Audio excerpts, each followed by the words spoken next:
Assalamualaikum warahmatullahi wabarakatuh. Alhamdulillah kita bisa bertemu lagi pada kesempatan kali ini. Kami dari kelompok 4 yang beranggotakan saya sendiri, Andia Vinola Herliani, Mahmudah dan Safira Miftah Nur Hidayah akan mempresentasikan makalah kami yang berjudul Al-Qiraah. Mari kita simak lebih lanjut. Oke, baiklah. Pembahasan pertama kita kali ini ialah mengenai histori atau sejarah metode membaca. Di awal abad ke-20, penggunaan metode langsung di sekolah-sekolah menengah di kawasan Eropa itu mulai berkurang. Yang muncul pada waktu itu adalah penggunaan metode langsung yang telah mengalami revisi. Nah, usaha revisi ini menghasilkan versi-versi yang menyatukan teknik-teknik metode langsung dengan aktivitas-aktivitas terpimpin berdasarkan ketatabahasaan. Popularitas pada versi tertentu pada abad itu memberi inspirasi kepada para ahli linguistik terapan di Amerika Serikat untuk mencoba mengembangkan satu versi yang resmi di sekolah-sekolah menengah di negeri itu. Banyak penelitian mengenai situasi pengajaran bahasa asing di Amerika Serikat pada saat itu menyimpulkan bahwa tidak ada satu metode pun yang mampu menjamin hasil yang gemilang. Tujuan pengajaran bahasa asing yang menekan keterampilan berbicara sebagaimana dimaksudkan oleh metode langsung dianggap kurang memuaskan hasilnya, karena waktu yang disediakan untuk bahasa akhir atau mahasiswa itu hanya sedikit. Dalam laporan hasil penelitian, Coleman dan kawan-kawan tahun 1929, seperti dituturkan oleh Nababan, itu dianjurkan bahwa tujuan pengajaran bahasa asing yang realistis adalah tercapainya keterampilan membaca, maka perlu digunakan metode membaca atau yang kita kenal dengan thoriqah al-qiraah. Hasil laporan ini adalah bahwa tujuan utama program-program sebagai bahasa asing adalah diganti menjadi keterampilan membaca. Kondisi ini. Lalu pembahasan selanjutnya adalah mengenai metode membaca. Metode membaca adalah metode yang digunakan guru untuk menyajikan materi pelajaran berdasarkan bacaan. Artinya, guru membaca topik atau judul yang akan dibahas, kemudian siswa itu bisa mengikutinya. Lalu, guru bisa meminta siswa tersebut untuk membacanya satu persatu. Dan guru juga bisa meminta siswa untuk membaca teks atau kisah bacaan dari dirinya sendiri sebagai bentuk latihan membaca, dan guru bisa mengamati bacaan mereka. Nah, metode membaca ini memiliki dua macam. Yang pertama, qiraah somitah, dan yang kedua, qiraah jahriyah. Qiraah somitah ini ialah membaca di dalam hati, sedangkan qiraah jahriyah ini ialah membaca dengan suara yang keras.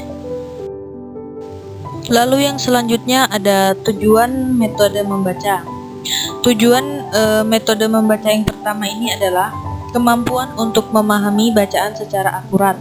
Lalu yang kedua itu memperhatikan membaca dalam hati atau yang kita kenal dengan qiraah somitah, dan melatih siswa untuk menggunakannya sebagai dasar untuk mengembangkan keterampilan lainnya. Lalu yang ketiga adalah memperhatikan kosakata dan menyajikannya kepada peserta didik dalam metode standar dan bertahap dalam hal kemudahan, kesulitan, dan kesamaan. Lalu tujuan yang terakhir adalah memperhatikan pemahaman arti umum dari teks yang dapat dibaca, dan untuk memastikannya melalui pertanyaan, latihan, dan pilihan. Kemudian adalah kelebihan dan kekurangan daripada metode qiraah. Min mazaya thariqatil qiraati hiya, dari kelebihan-kelebihan metode qiraah yaitu qudratut talamidi ala qiraatin nususi al-maktubati bil lughatil ajnabiyyati al-maqru'ati al-maktubati wa fahmiha ma'a fasahatin wa sihhatin.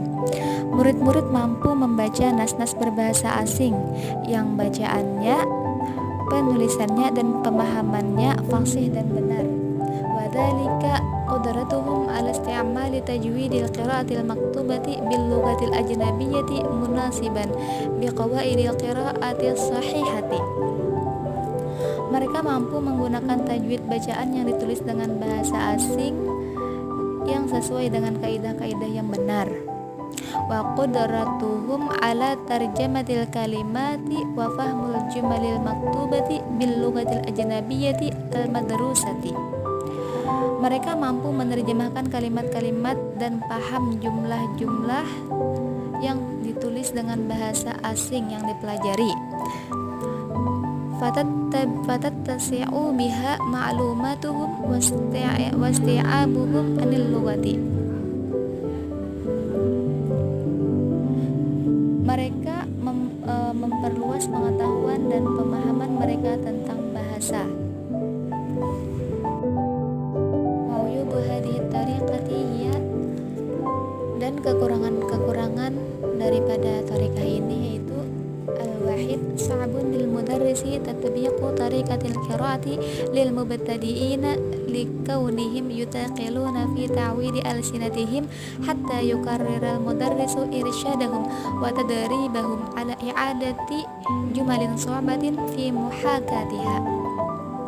Guru kesulitan menerapkan tariqah qiraah ini untuk pemula karena menjadikan berat atau susah membiasakan lisan mereka, sehingga guru perlu mengulangi petunjuk-petunjuk dan latihan-latihan pada jumlah-jumlah yang sulit pada peniruannya.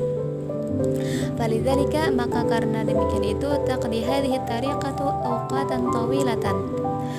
Metode ini perlu menghabiskan waktu yang lama. Ats-tsani nazaran min isti'abil lughati tu'ti tariqatul qira'atil uluwiyyati liqudratit talamidi ala talfidil kalimati fil lughatil ajnabiyyati al madrusati talfidan sahihan. Teori dari pemahaman bahasa memberikan bahwa metode ini memprioritaskan pada melafalkan kalimat-kalimat dengan benar. Wa qad la tahtammu bi ma'anil kalimati wal jumali, dan tidak mementingkan dengan makna kalimat-kalimat dan jumlah-jumlah. Wa yakunu ta'limu yu'akkidu fil majalit talaffuziyyi, dan adalah pembelajaran ini menekankan pada ruang lingkup pelafalan. Ats-tsalits zahara anna ta'lima yakunu fi malalin. Nampak bahwasanya pembelajaran ini membosankan. Wa 'ala wajhi al-khassi idza kana al-mudarrisu la yahtafidu madharatu amama at-talamidhi. Apabila suatu aspek yang tertentu, jika seorang guru tidak bisa menjaga penampilannya di depan murid-murid, aw yasta'milu tariqata min ghairi tariqin mutasyawwiqin 'inda talamidi, atau menggunakan tariqah dari yang lain yang diperlihatkan kepada murid. Wa qad yakunu sautul mudarrisi aidan yaj'aluhum fi sa'amati likaunil mudarrisi wat talamidi fi dawami qiraati mawdu'atid darsi. Dan adalah suara guru juga menjadikan membuat bosan karena guru dan murid terus-menerus membaca tema-tema pembelajaran. Materi selanjutnya yaitu langkah-langkah implementasi dan praktiknya. Yang pertama, metode ini dimulai dengan pengenalan kata-kata baru dan penjelasannya pada struktur kalimat. Yang kedua, siswa membacakan teks dengan lantang yang memakan waktu sekitar 25 menit. Yang ketiga, siswa mendiskusikan topik dengan menjawab pertanyaan tentang teks untuk memastikan pemahaman mereka, dan mungkin diskusi berlangsung dalam bahasa ibu atau bahasa Indonesia. Yang keempat, bicaralah dengan struktur kalimat sesuai kebutuhan. Yang kelima, cari kosakata yang tidak dipelajari sebelumnya. Dan yang terakhir, menerapkan fungsi-fungsi yang termasuk dalam kursus. Artinya, menjawab pertanyaan-pertanyaan yang berkaitan dengan teks yang dapat dibaca dan pelatihan yang terarah penciptaannya. Mungkin cukup sekian presentasi yang dapat kami sampaikan. Terima kasih atas perhatiannya. Wassalamualaikum warahmatullahi wabarakatuh.